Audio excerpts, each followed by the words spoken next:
final intel piece, which is technically a news item,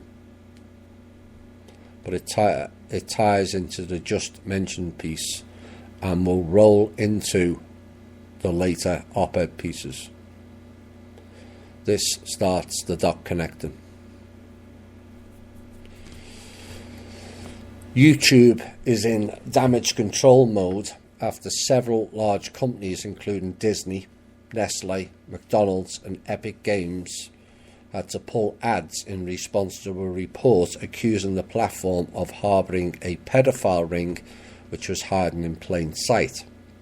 Multiple major corporations have temporarily suspended all YouTube advertising after learning their ads were playing before videos featuring minors as young as 5 performing sexualized versions of everyday activities.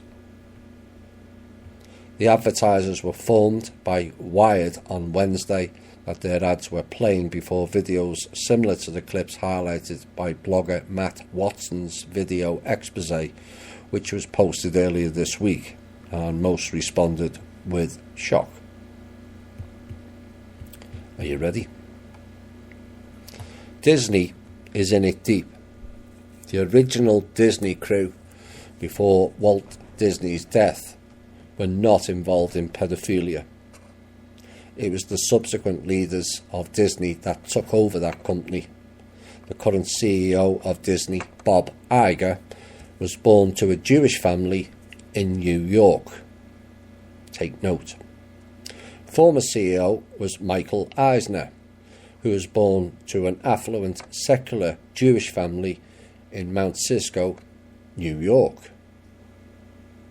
Eisner also brought in Jeffrey Katzenberg, who was also born in New York to a Jewish family.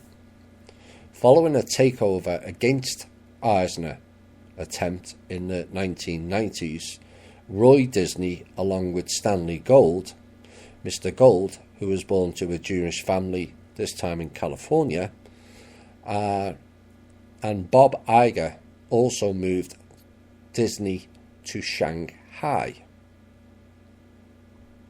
That coup against Mr. Eisner failed, and Bob Iger took over. He then moved Disney to Shanghai. Now, Mr. Iger co-chaired a fundraiser for Hillary Clinton's presidential campaign on August the 22nd, 2016. Iger was also named to Mr. Trump's Strategic and Policy Forum on December the 2nd, 2016, but he resigned from Trump's Advisory Council, resigned means F-I-R-E-D, on June the 1st, citing Trump's withdrawal from the Paris Climate Agreement. Mr. Iger, back in 2012, June 2012 to be precise, was presented with the Ambassador for Humanity Award by the USC Shoah Foundation Institute for Visual History and Education, the Institute's highest honour. Who presented it? Steven Spielberg, also born to a Jewish family. Then we have another who is ahead of a film industry that has been exposed recently, Harvey Weinstein. Harvey was, not surprisingly, born in New York to Jewish parents. Let's throw in another one, Jeffrey Epstein, born in New York, born to Jewish parents. The Bronfman sisters, involved in NXIVM, born into a Jewish family. Their father was the leader of the World Jewish Congress, who said in his book, The Making of a Jew, he explained first he called for the release of all so-called prisoners of Zion. Remember that for a later piece. The Jews imprisoned for expressing a desire to emigrate to Israel, and Bronfman also wanted freedom for Jews in the Soviet Union to practice their religion.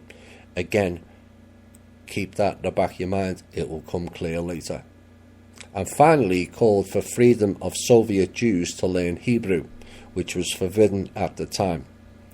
Keep note of that, you'll need it for later. Those statements will become much clearer in the later pieces. Anthony Weiner, born in New York, born to Jewish parents. Keith Raniere, born in New York. Where did NXIVM start? New York. Who is the guy in the US Treasury blocking the Manor World Holding Trust funds in support of the Jewish-based banker family, the Rothschilds? Stephen Mnuchin, who was, funny enough, born in New York, and funny again, born to Jewish parents. Who ran the Federal Reserve? Born in New York, born to Jewish parents, Alan Greenspan.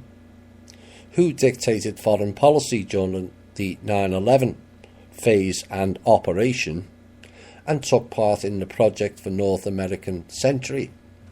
Richard Pearl, born in New York, born to Jewish parents.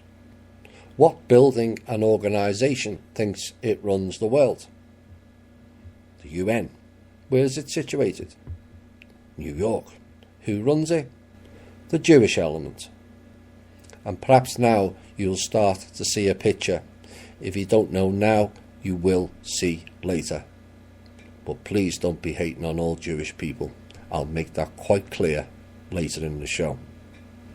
So these parasites took over the Disney parks and the Disney brand that gives so much magic to children and adults alike. I know, I've been there several dozen times. It's a magical world. And turned it into a monstrous organisation riddled with symbology, letter M's everywhere for Moloch, as in Mickey Mouse or Minnie Mouse. Subliminal advertisements on the rides and in the queues, allowing known rogue ETs walking amongst us in the parks. I know, I've seen them.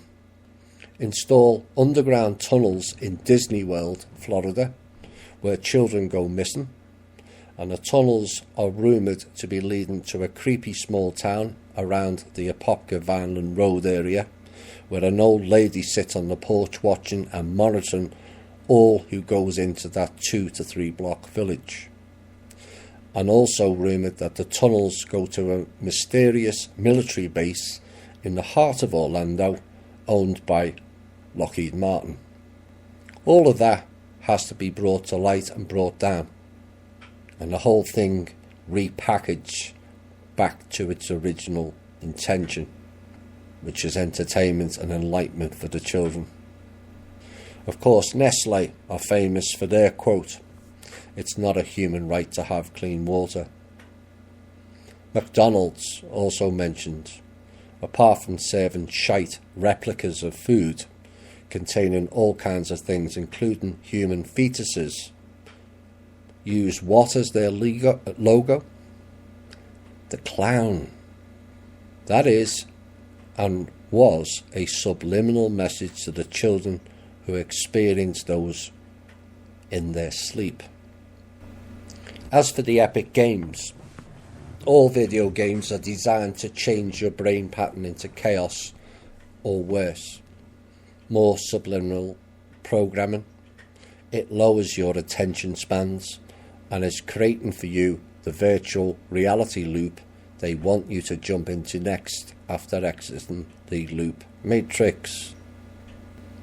These monstrous bastards have destroyed the innocence of childhood, make no two ways about it, and led the children into an adult world riddled with abuse, self-doubts and trauma, all to fulfill a satanic agenda that has duped many peoples and their fake borders known as countries.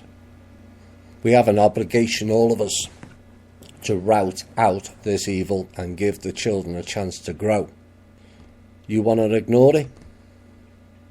To those who do, go and fuck yourselves. You are a blight to and of humanity, and are accessories to it at this point if you choose to ignore it.